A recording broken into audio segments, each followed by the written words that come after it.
Y'all better sit your asses down because it's time for P-Valley. Welcome back to Cosmoholics Anonymous. I am your favorite mother of three, Bougie Vintage, and today's video is another P-Valley recap. The episode started with auditions for the Pink. So since they're having the grand reopening, they decided to host the auditions. Well, Haley decided that they would have auditions, and so even though she was technically hosting the auditions, Mercedes was supposed to have full reign on who actually made the cut. The auditions were actually a hot mess. There were some things I did not sign up to see that I saw, okay?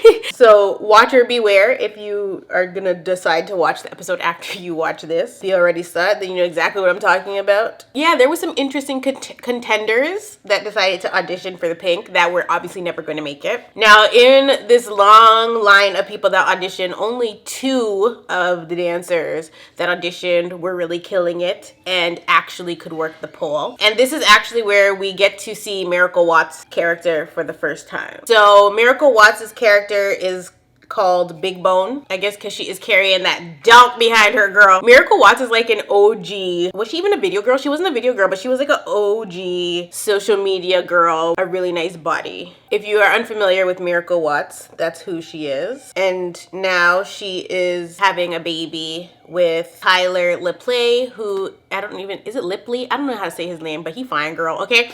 Diamond in the show is her baby daddy in real life, okay? So that's a little tidbit there. She could not dance. Her character is not able to dance, but she looks pretty and she has a nice body. So she does end up getting selected. Anyway, Mercedes looks extremely good. She has like her hair braided in the front and then it goes into an afro, and she's wearing this bejeweled cat suit, and she looks really freaking good. But she selects Roulette and Whisper, which are the 2 girls that knew how to work the pole. She selects them in the audition process and basically nobody else. Because when she was about to select the 3rd person, Haley cut her off and chose Big Bone. That was not a part of the plan. She was not supposed to do any of the selecting, but Haley is kind of on a power trip right now, which we'll see more throughout this episode. Because Mercedes is not okay with her selecting Big Bone, her and Haley get to arguing, and Uncle Clifford is obviously on Mercedes' side because he is the one that basically tells us, like, you said that Mercedes would have the final say in who gets chosen, but it's Haley's club now, so whatever Miss Autumn Winter or Autumn Night says, not Autumn Winter, girl, whatever Miss Autumn Night says is what's gonna go. So Autumn basically tells Mercedes like she can teach Big Bone how to dance, and Mercedes is like, I ain't no effing coach. And then she's like, actually you are, because she has her little team of girls that she teaches outside of the strip club, but she damn well knows she ain't no coach inside of the damn strip club. So she needs to cut it out and cut it out fast. Because Mercedes is so opposed to Big Bone working the actual dance floor and the poles, because she can't, Haley says that Big Bone can work the bar instead and be a bottle girl. So at this time, Andre and what's his face? Let me zoom in a bit. And Corbin, the biracial brother, they come to the Pink, but they show up unannounced. So Uncle Clifford and Haley are both surprised to see them. Obviously, Clifford is unimpressed.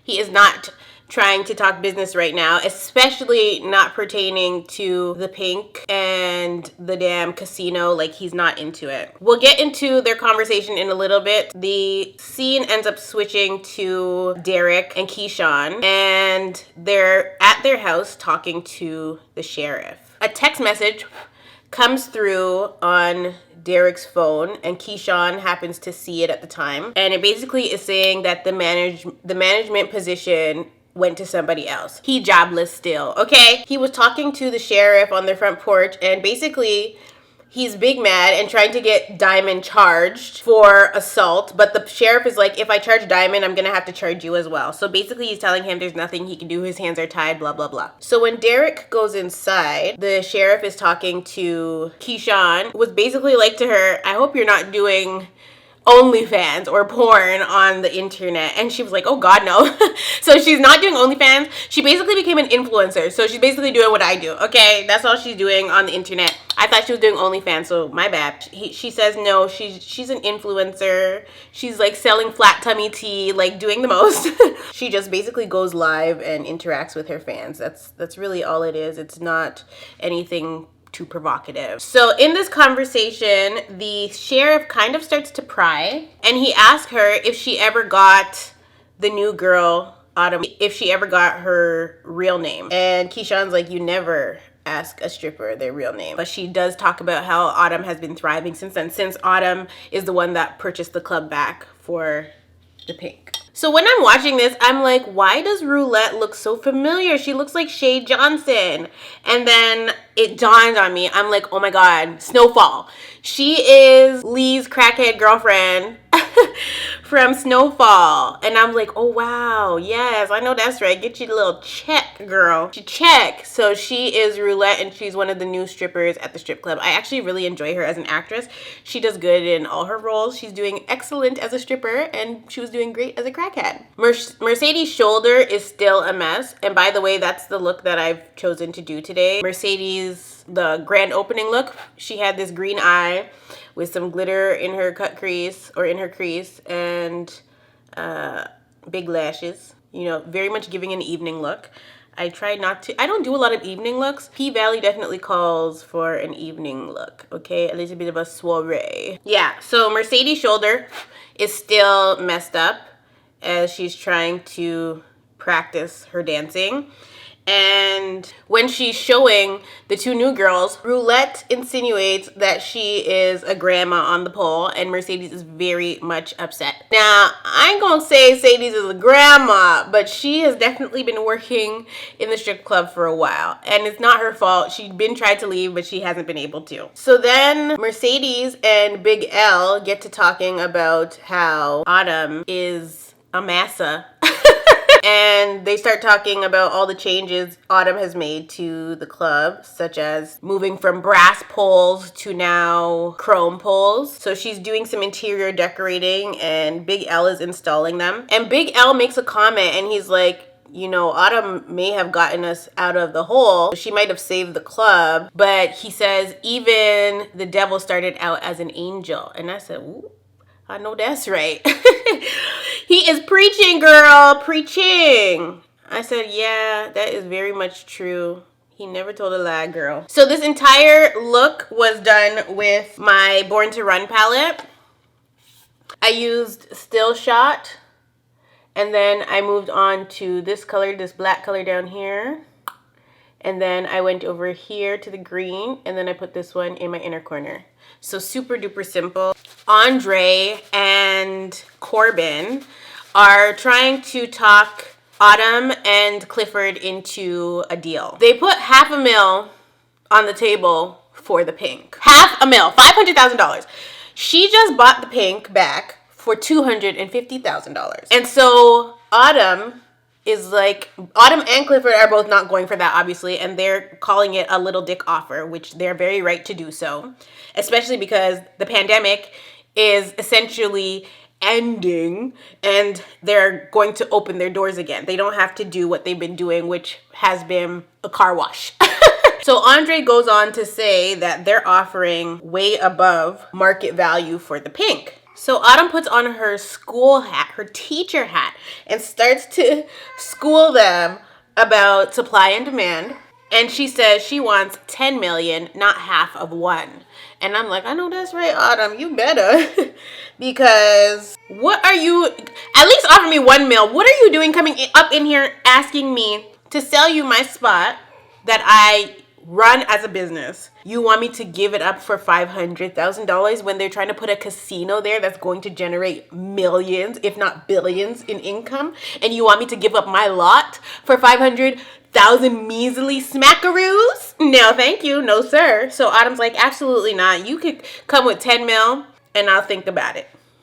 Anything less than 10 mil is a joke. And then Corbin, the biracial brother, who used to be all up in the strip club, by the way, he gets out of line, and I was stunned when I saw him talking like this. I said, oh, I didn't know he had it in him, child. bitch, you out your godforsaken mind. That's what he said. And I said, oh, who is he talking to like this? Who? Not boss lady, not Massa Autumn.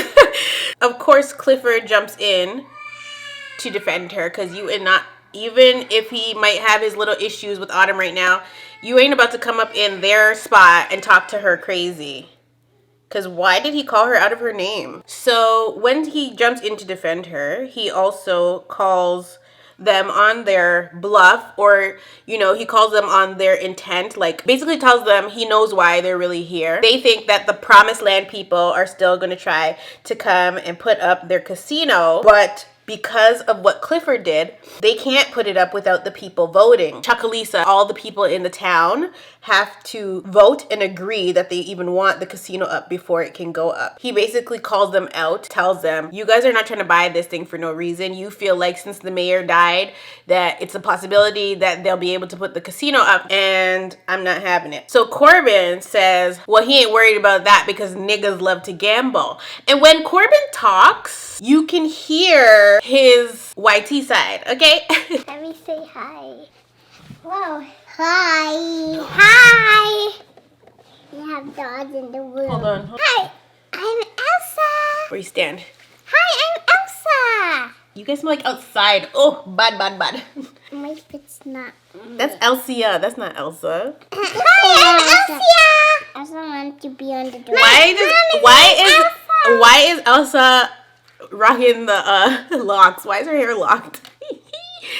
You guys, I can't. Okay. Oh yeah. Oh my. Oh, not the naked baby. Why is that funny, Salem? Well, my name is Elsa. I'm a giant. I'm Haley. You're who? Wait, I'm Haley? No, this is Haley from the Pink Child. Look at Haley. Okay. All right. Thanks for the show. Okay, girls, I have to work. Mama, do say hi. Okay, show the brother. Hi. That's the brother voice? Why are they all naked? They need clothes. Go find their clothes. Goodbye. As I was saying, before you guys got the puppet show. So then Clifford tells him, do you really think people are going to come out in the middle of a pandemic to vote for no damn casino? You're out your rabbit ass mind if you think that that's what's going to happen here. But he said, even if that is the case, no matter what, the pink is off of the auction block. Y'all gonna have to find somewhere else to put your little casino. So they leave the office. Clifford is holding a flyer for the grand reopening of the pink. And he starts reading it and realizes that the grand opening date has shifted because it's supposed to be next week, but he realizes it's tomorrow.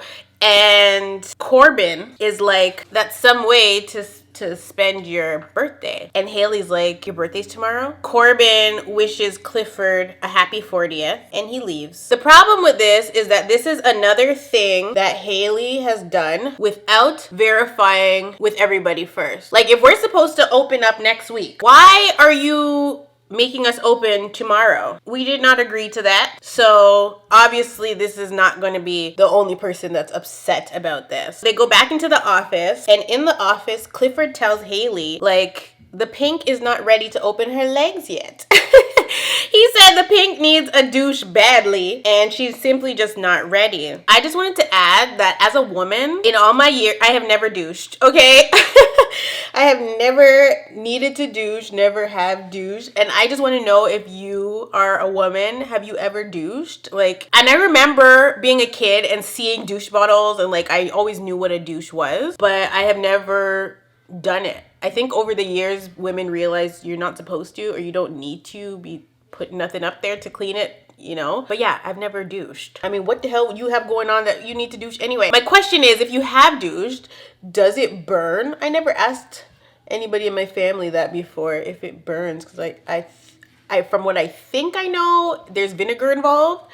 And that is just not something I'm willing to put in my coochie. These are questions I need answers to. That being said, Clifford told Haley that she needs to move the date because they're not ready to open yet. And of course, Haley is not having that. She's opposed to that. And Haley is continually getting a little crazy with her power trip. You know, she feels like she a big boss. And you see the shift in the dynamic between her and Clifford, because Clifford is still supposed to be the boss, even though Haley saved the club. But it's almost like, because she put the money in and it's an investment to her, like even though she was working there before, she just feels entitled to something. And maybe she should, but if she was just trying to save it to save the girls that she was working with, like, I guess her intent behind saving the club wasn't the purest. That being said, Clifford does tell her, like, hey, you may own this place, but you are not the boss. And basically putting her back into her place. Because really, Clifford, this is his baby, you know? Not me taking Clifford's side.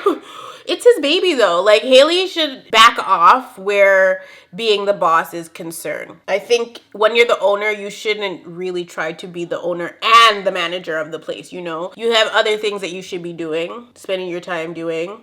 And she's all up in the mix. Like, relax, my sister. Relax. Relax. Okay? She tells Clifford, she has the audacity to tell Clifford that he should DJ. And of course, Clifford loses it. He is actually speechless at this point, and the scene is actually hilarious. You should see his face. I wish I had taken a screenshot of how he looked. I might have actually. But he was flabbergasted, and you could see it all over him that he was shocked and appalled that she would reduce him to being even a DJ. It really looked like he had to depend on all the angels in heaven, Jesus Christ, Peter, Paul, and whoever else up there, Adam and Eve, to hold him back from whooping Haley's butt, okay? And the whooping would have been deserved. So then Haley's still going on, carrying on, and she's telling him he runs his mouth too much. He does too much running up his mouth and not enough running up the club. I said, oh, Haley girl, where is this new voice coming from? Where is this coming from? So Clifford just kept saying, you know what? You know what? You know what? As he's gathering his things to get up out the office because he was about to catch a case. He was actually laughing at some parts because he was so outraged by what she had said. So Clifford then says, he is too much of a cat to be effed by a kitten. And I said, yes, that is my new line, girl. I know that's right. Because we've definitely all been there. And I'll be damned if I go back there. I'll be damned. One thing P-Valley gonna do is give you the drama right from the very beginning of the episode. From the very beginning of the episode, we see drama, girl. And we have no choice but to stand. So as Clifford is leaving his office, Mercedes is coming into the office. And she's like, who approved this mess? And Clifford turns around and he points to Haley. And then Mercedes is like, but that's Uncle Clifford's birthday. And Haley fixed her crazy mouth to say some sarcastic comment about, like, is there like a Google Calendar I'm supposed to be like privy to? Like, girl, I was appalled. I'm like, I know she did not just. Anyway, I think the bigger issue here, Haley, is that you don't ask questions. You just do whatever you want to do and deal with the repercussions later. That's the problem with people like Haley. They just do, and they don't even ask for forgiveness later because they don't care. Mercedes looked like she was about to drag Autumn with every fiber of her being, as she should have. But Clifford stops her. He says, we'll see just how well she does on the grand reopening of the Pink. He calls Autumn by her full name. I don't even know if this is her full name, but he called her Autumn Knight Lakeisha Haley Savage and said, we'll see how she does all on her own tomorrow night. And it was pure drama. So in this next scene, I was on the freaking floor. I said, I am not about to do this with y'all. I'm not about to do this with y'all. There was a commercial playing for Mercedes' mom's church, and Mercedes' mom was on the commercial. I was crying. She was on the commercial singing, where the blessings reside, where the blessings reside, where the blessings reside. I said, y'all need to run around his coin. What are you saying to me right now? Y'all did not steal where the money reside and change it to where the blessings reside and have this lady on the TV promoting her little church and what they do for the community, like she didn't steal the money from her stripper daughter. I was dying. Needless to say, it was a whole bop, okay? Where the blessings reside. I know that's right. I'm gonna be where the blessings reside, period, okay? It's really the audacity for me, because I really can't believe she sat there and has a full-blown commercial when she's a whole thief. When she's a whole thief, she stole, not only did she steal the money, but she stole the spot for the church from right under her daughter. From the same damn real estate agent. Come on now. That is shicey, okay? She more shicey than Pooh shicey. I cannot. So, of course, Clifford comes home fuming. And he's here telling his grandma that Haley moved the opening to tomorrow. And she's like, I don't know why you just don't kill this bitch. And I was cackling. Loretta Devine is so funny. Like, effortlessly funny. I don't know if it's her voice. I don't know what it is, but she is so funny. And she plays the frig out of every... Give Loretta Devine her flowers. I remember as a kid, I used to not be able to stand her. I don't know why. I don't know if it was her voice, but like as an adult, I live for every role that she partakes in. He tells her he's not going to the grand opening, and she gets all excited, and she's like, good, maybe we could do a boom, boom, boom room Zoom call with your ace boom coons. And he's like, no, he doesn't want to do anything for his birthday. Clifford is actually giving very much depressed these days. He's seemingly not into the tomfoolery. I think there's just been a lot that's happened over the last few months. He expresses to grandma that he is not excited to be turning 40, especially because he hasn't had dick in 5 months. And I said, welcome to the club, girl. His grandma basically says, try 15 years. I don't feel no type of sympathy for you. I can't go 15 years with no eggplant now, girl. 15 years? Oh, girl. No. 15 years? Oh, no. No, okay? Like, no. That's not a thing. But I feel like Clifford. I need some expeditiously, okay? Forgive me, Lord. So Clifford is in the bathroom and he's over there crying to Jesus, crying to the Lord to take this cup from him. And I'm like, no, you are not in your Bible bag right now. Like, please, it's not that deep. And he's over there crying, crying, crying. I thought I put this phone on damn vibrate. He's crying and basically the door rings. So grandma gets up to answer the door. And who is it? None other than Lil Murda. Girl. I said, this is messy. So, of course, grandma is super duper happy to see Lil Murda. You know those parents that are messy after you break up? She's one of those, so she's happy to see Lil Murda. So Clifford comes out the bathroom and he is listening behind the front door. But there's a mirror there. So now Lil Murda kind of looks into the house and he can see in the mirror that Clifford is hiding behind the front door. When Lil Murda sees Clifford, his whole demeanor kind of changes and he basically just says he has a message to give to Clifford because he hasn't heard from him in a long time or whatever. He's been reaching out and hasn't gotten through to Clifford in 5 months. And so he tells the grandma the message to give to Clifford, but he knows Clifford's behind the front door, so he's basically just telling Clifford. He basically saying he knows better now, he know he messed up, blah, blah, blah. All that stuff these niggas like to say after the fact. Bye.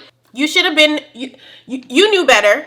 You knew better. You wanted to flex, okay, because you're on the DL. Like, no, sir. But he fine. I will forgive him. I'm joking. Do not forgive men in 2022. I'm joking, but I'm not. Anyway, not me being hurt, child. Anyway, so yeah, he's there looking like he want that old thing back, girl. And he pours out his little heart and, you know, he takes off. So after they close the door, grandma is like, you sat up in here crying over dick and Amazon just delivered it to your front door. I'm like, who wrote this friggin' script, please? I need to be in the room. I need to be in the room to revoke your pen because why did you put that in? Why did you put that in here? But it was true. Because literally the dick didn't show up after you were just crying about 5 months. Then you don't want to come to the door? No. The least you could have done was got you some D and sent him on his merry way. That's the least you could have done. Clifford. Didn't I just say not to forgive men in 2022? Listen to me. I'm a mess. Okay? Let's continue. So, At this point, Andre is going to the old mayor's house, so his godfather. He's going to his house, I guess, to just iron out some things. And when he gets there, he notices that there's like water hoses going from Tydell's house to all these other houses in the neighborhood. So he starts following the hoses, and he comes up to this guy that's in a wheelchair, and he damn near gets popped because he's wearing a COVID mask and like he didn't announce himself. And so the guy in the wheelchair is strapped and ready to go, and he is about to shoot him. Like drama. So him and another man were there, and they end up telling Andre that, you know, Tydell used to pay their water bill when they would fall behind. Some of them 5 months behind, some of them 5 years behind. And it just really went to show what kind of mayor he was and what kind of person he was for his community. That's why he was so loved. So he goes into the house and he's looking at the water bill, and it's $10,000 a month for that man's water bill. I'm like, $10,000 a month for the water bill?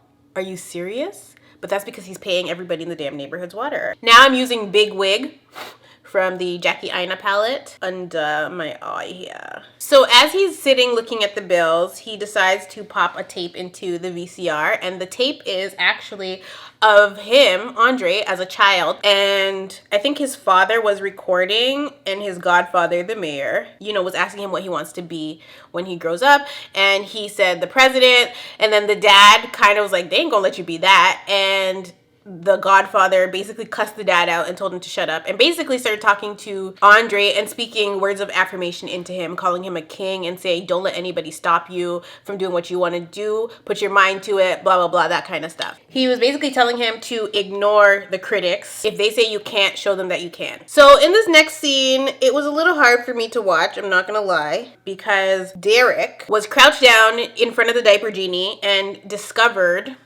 that Keyshawn had hid fresh diapers in there. Now, I thought Keyshawn had some damn sense. I thought after she went to the dollar store and purchased diapers, she would have taken the ones that she put in the diaper genie. She would have taken them out, but she didn't. So now she stood there with the baby looking all puzzled. Derrick confronts her about going to see Diamond at the dollar store, and she tries to act dumb. She's like, what are you talking about? Like, she tries to deny it, and then he starts screaming at her, and this is why I got triggered, because I'm like, oh God. Oh God. He started screaming at her, and he was like, don't effing lie to me. And I'm like, whoa, relax. You know, I actually had to pause it because I'm like, yeah, he's doing too much. They needed to put a trigger warning before this scene because, like, no. Anyway, I actually jumped ahead a bit here. He first, before he even tells her, don't effing lie to me, she first denied it, but then he gives her the exact timestamp. This man said at 12:42 p.m., okay? And I was like, oh, you is stalking, like, the timestamp? He said 12:24 p.m. And then she said she didn't know Diamond worked there, but she did see him there. And that's when he started screaming at her. And in that scene, she looked scared. Like, she looked like, oh my God, I'm in trouble, even though she's there holding the baby. But that's how abuse goes anyway. So in order to kind of protect herself or kind of bring him back down, she ends up telling him that, you know, she didn't really go there to see Diamond, and Diamond was yelling at her too. And at this point, I'm like, why are you saying that? So then he freaks out, and he's like, he was yelling at you? Like, she basically tried to turn it around, but in the same time, she's getting Diamond caught in the crosshairs. Then she starts trying to backtrack and say, like, oh, it was just a little bit, because he thinks he's Superman, and she realizes that she messed up by even suggesting that Diamond was yelling at her, because that's not even how it went down, you know what I mean? She was basically saying to him, like, oh, like, he was yelling at some other guy there too that didn't have a mask on and all this stuff, which did happen, but like the way she was putting it was completely different. Diamond told her to get the F on. That's what Diamond said to do. You were supposed to leave. So then he decides,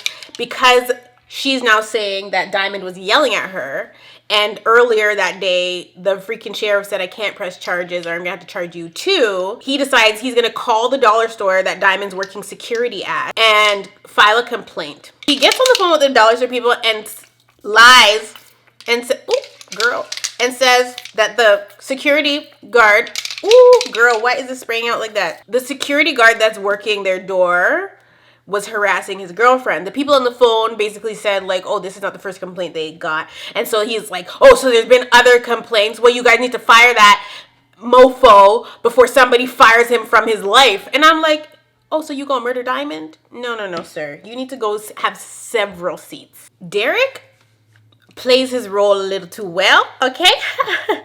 I am not into it at all. He plays it too well. While he was screaming at the person on the phone, he starts yelling at Keyshawn to tell him what Diamond said to her when she went to the dollar store. And Keyshawn says to Derrick that Diamond straight up lied on you and said that you called him a gutter. And I knew in this moment she was just doing this to see his reaction, and his whole demeanor changed. He looked guilty as hell, but of course he's gonna play it safe. So he goes to say, you know me, baby. You know I would never say that. Sir, you was just screaming at the top of your lungs, not to effing lie to you. You were just screaming at the person on the phone. They don't have nothing to do with nothing, and you are sat there screaming at them like a crazy person. I don't think I know you, sir. Like, what? This scene is actually very upsetting. So now he gets all close to her as to wheel her back in, has his hands on her like neck and stuff, as if he wasn't just screaming at her. Like, well, maybe when my black lip comes out, prepare for a funeral. If you were keeping up with the tea this morning, then you already know. A good old dragging is on its way. But this is actually the look Mercedes had on.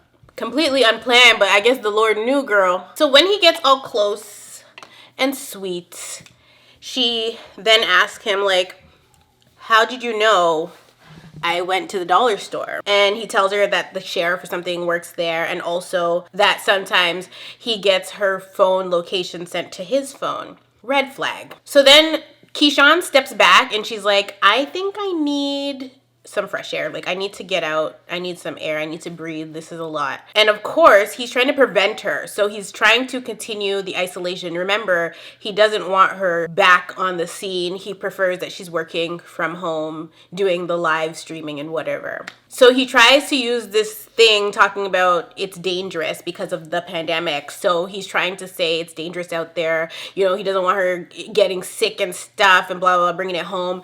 But that was complete and utter BS. That's not why he's saying that and doing that. So she tells him in this moment too that, you know, Murda and Rome and they want to go on tour. They want to do a tour. So he starts getting mad all over again. And he's like, are you effing insane? You can't go on tour. He's basically trying to tell her absolutely not. So now he's screaming in her face. And again, this is, listen, if you're going to go watch this and you are easily triggered, you want to fast forward through the scene because there was just too much yelling he was doing. And I'm like, yeah, no.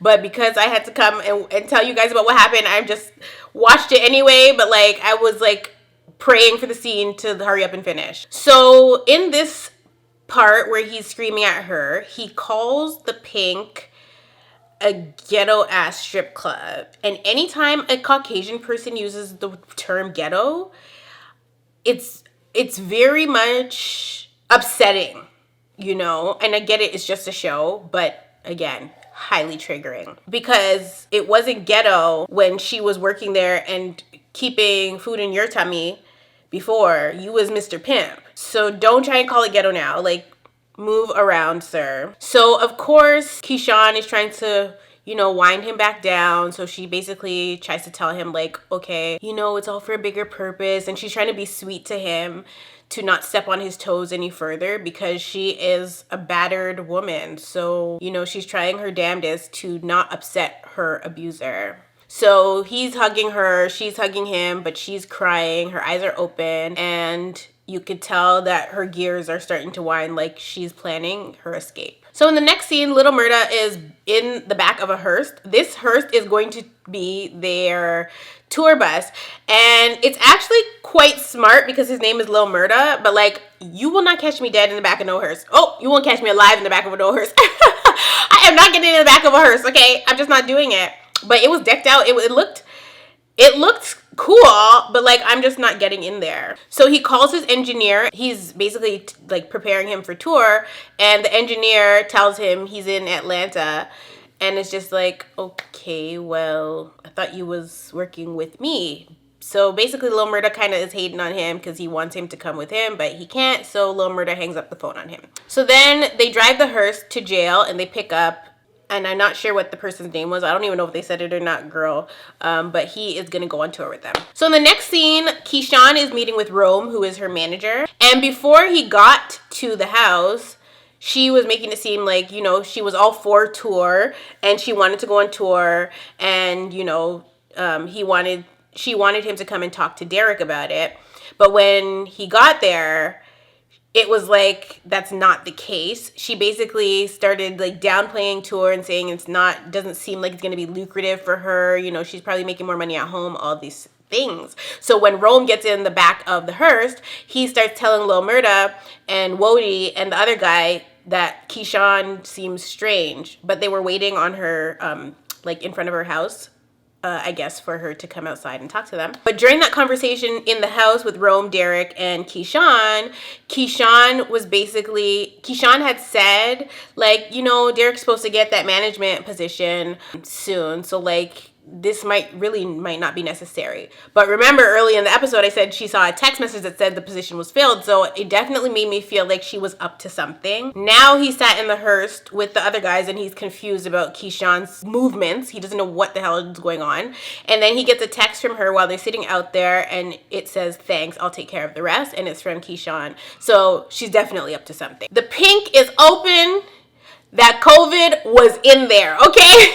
That's what Fat Joe said. That COVID was in there. It was in there. I absolutely hate the fact that the COVID masks have been so in the episodes. Like, we want to escape it, okay? We don't want to add it in. Like, let's eliminate. We're not into it. They need to get rid of the masks.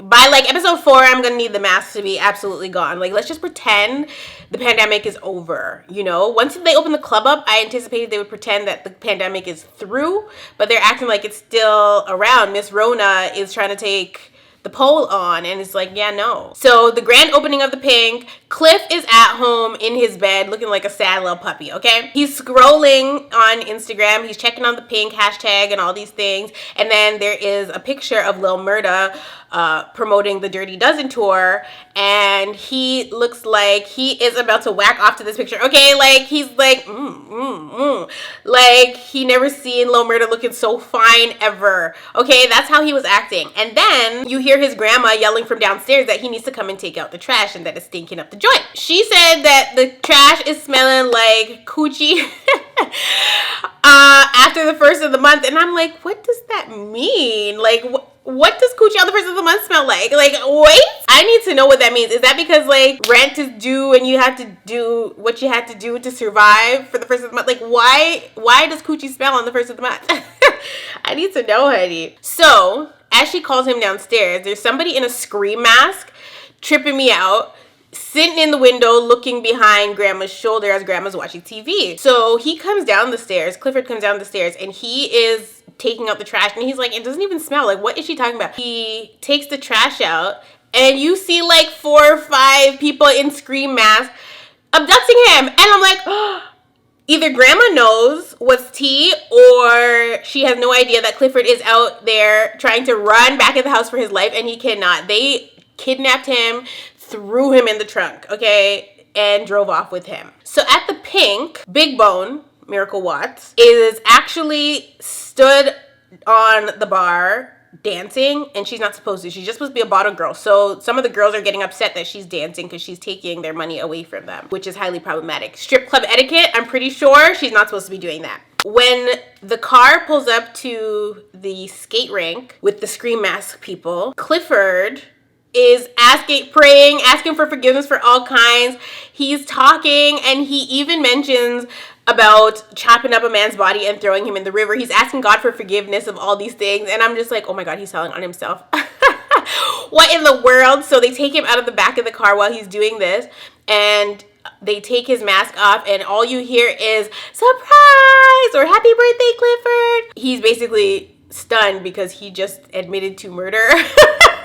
But he plays it off cool and says he knew it was them, and that's why he was saying all those things. And so nobody's really looking into it, because why would Clifford have chopped up a man's body and thrown it into the river? So they crowned Clifford the prom queen, and shout out to Rel, okay? Because early in the episode, I was like, they need to run Rel his coins. Well, they did. He was in this episode, and acting is for him, baby, okay? I loved Rel. He was carrying the whole damn Bad Boys season on his back, but like, I love Rel. He's so funny, and he did such a great job as an actor, and I'm living for it, and I hope he gets more roles. And so Uncle Clifford's party at the skate rink was a success. Now back at the Pink, the new girl they hired, Whisper, the super witchy one, she's very much weird and giving spirits, like she talks to the dead, okay, like she's doing the most. But her, Mercedes, and Roulette were in the back room, close to the red room, and the pole, there was a pole hanging from the ceiling, and it started to swing on its own, and so they're kind of creeped out by it, so they approach it. And the girl, Whisper, she basically says, oh my God, ask it something. And so Roulette asked if she's gonna make big bank tonight, and the pole said yes. So the Whisper girl is like, it said yes. And then I'm like, now why is this lady communicating with spirits up in here? Please. So then she looks back at Mercedes and says, it's your turn. And Mercedes is not even trying to come near that pole. Like, she is not trying to get up in that room, because she knows what happened in that room, okay? The Whisper girl is looking like something happened in here, and it feels like she's gonna get to the bottom of it. But like, if she's talking to the dead girl, they gonna have to kill her too. Okay, so in this scene, they kept jumping between the Pink and the skate rink, and so they jumped back to the skate rink, and Uncle Clifford's cake was everything, okay?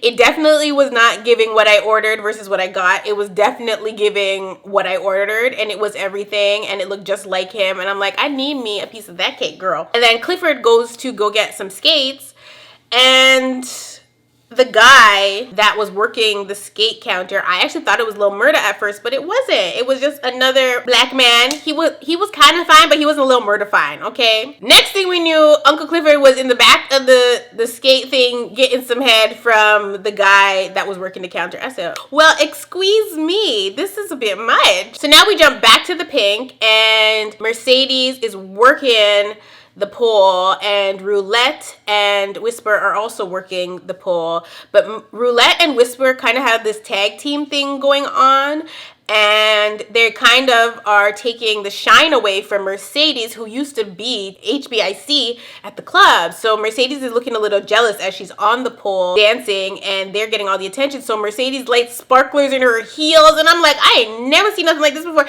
Sparklers in the heels while you're on the pole? Girl, what? So she's doing the most, but all the attention seems to be going to the other two girls. And so she kind of gets distracted, but at the same time, because her shoulder's been hurting her, Mercedes ends up falling off of the pole. And it reminded me of the girl that was on the Wendy Williams show that fell and broke her jaw or something like that in multiple places. And she said she had been praying to get out of the strip club, and then people started to GoFundMe for her, and she got lots of money in the GoFundMe, so she was able to get out the strip club and go to esthetician school, blah, blah, blah, blah, blah. That's what her falling off the pole reminded me of.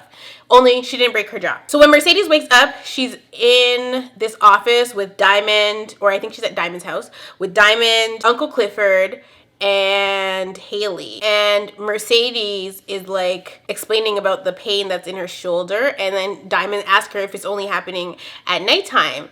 And so she says yeah, and he has this concerned look on his face, and then he says, turn over on your stomach. So she lies on her stomach and starts doing this thing with his hand, like he's cupping the air or something. And then when he goes like this and snaps, she's giving possessed, okay? It was giving possessed. I said, what in the demon possession is this? It's giving The Grudge. It's giving Annabelle. Like, all these things. I'm like, yeah, no. This show just took a left turn. I don't do any kind of demon possession stuff, okay? So every time he snaps, she starts convulsing. Convulging?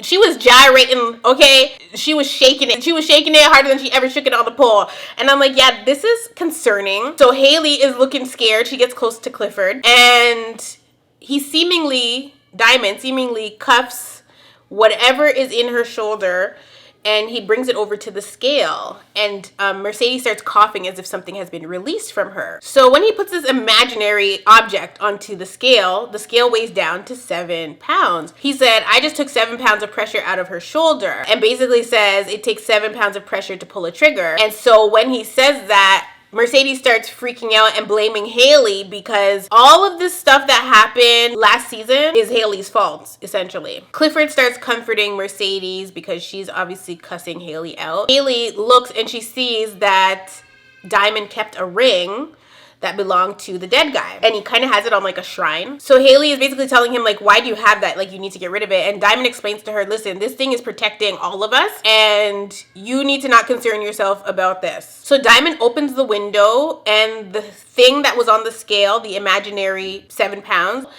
it floats and out the window, and you see the scale go back to 0. When they leave his house, Haley offers Diamond his job back, and he basically tells her like, well, I could use another job because I just got fired from the dollar store. As they're leaving his house, they're in like his driveway or whatever, and Mercedes kicks Haley's out of her crib. She tells her she needs to go on tonight, okay? She cannot have any extra time to pack up her things. She just needs to go expeditiously. So in the next scene, Key and Derrick are continuing with their foolishness. Like, I can't with them. I really can't. It's giving Days of Our Lives. Like, I need them to go. But basically, she tried to put that thing on him, okay? She was putting it on him to kind of ease the tension and convince him that going on tour is the right thing to do and he needs to trust her. She had that gorilla grip on that man's business, okay? She was putting it on him, put it on him, make him want to marry me, okay? That's what she was doing in the bedroom, and convincing him that it's the best thing for them right now is for her to go on tour. So this is pretty much the final scene of the night. Autumn is kind of shuffling through her things. I guess she had to pack her bag. She has nowhere to stay but at the Pink. So she is staying in the office at the strip club. She looks sad, and then she goes to grab a bottle and she starts dancing on the pole. Of course, Andre strolls in because the door was left unlocked. And as he comes in, she puts on her robe. And of course, they start talking business. I almost feel like she might go behind their back and do a deal